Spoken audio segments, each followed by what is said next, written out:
কল্পনা করুন এমন এক বাড়ির কথা যেখানে আপনার প্রতিবেশী বলতে কেবল পাহাড়ের প্রতিধ্বনি কিংবা সমুদ্রের গর্জন।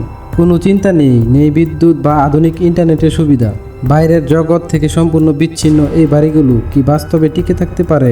আজ আমরা পৃথিবীর এমন কিছু দুর্গম ও বিপজ্জনক বাড়ি খোঁজ করব যেখানে প্রকৃতি শাসন করে মানুষের জীবনকে।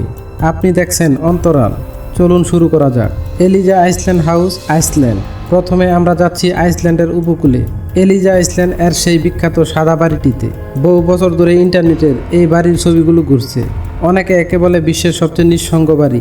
এটি একটি ছোট্ট দ্বীপের উপর একা দাঁড়িয়ে আছে।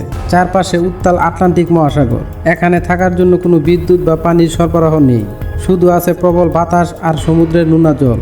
কিন্তু মানুষ কেন এখানে ঘর বানালো? আসলে এক সময় এখানে একটি পরিবার শিকারী হিসেবে বাস করত। আজ এটি কেবল প্রকৃতির লড়াইয়ে এক নীরব সাক্ষী। ড্রিনা নদীর বাড়ি, সার্বিয়া। এবার চলুন সার্বিয়ার ড্রিনা নদীতে।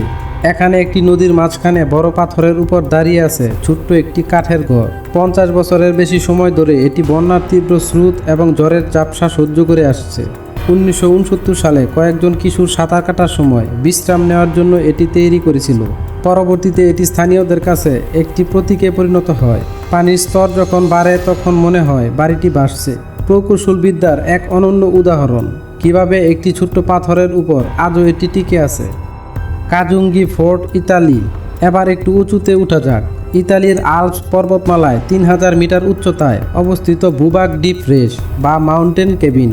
এটি পর্বতারোহীদের জন্য নির্মিত। চারদিকে বরফ আর খাড়া পাহাড়। এখানে পৌঁছতে হলে আপনাকে জীবনের ঝুঁকি নিয়ে উঠতে হবে। বাতাসের গতিবেগ এখানে এতটাই বেশি যে গড়টিতে ইস্পাতের দড়ি দিয়ে পাহাড়ের সাথে বেঁধে রাখা হয়েছে। জীবন এখানে মুহূর্তেই ভুল মানেই সমাপ্তি। তবুও অ্যাডভেঞ্চার প্রিয় মানুষরা এখানে রাতের পর রাত কাটান। সেন্ট জুলিয়ান দ্বীপের বাড়ি, ফ্রান্স। ফ্রান্সের উপকূল থেকে দূরে একটি পাথরের দ্বীপে অবস্থিত এই বাড়িটি। এটি মূলত বাতিঘরের মতো কাজ করে। সামুদ্রিক ঝড়ের কবলে পড়ে অনেক জাহাজ এখানে ধ্বংস হয়েছে।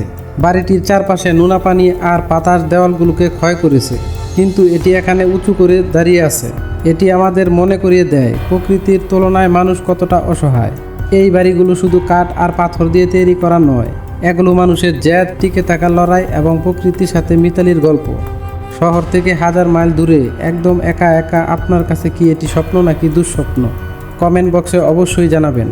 এমন সব অজানাকে জানতে আমাদের অন্তরাল চ্যানেলটি সাবস্ক্রাইব করে বেল আইকনটি চেপে রাখুন।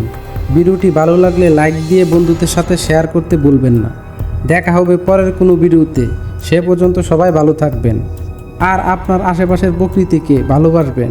সবাইকে ধন্যবাদ।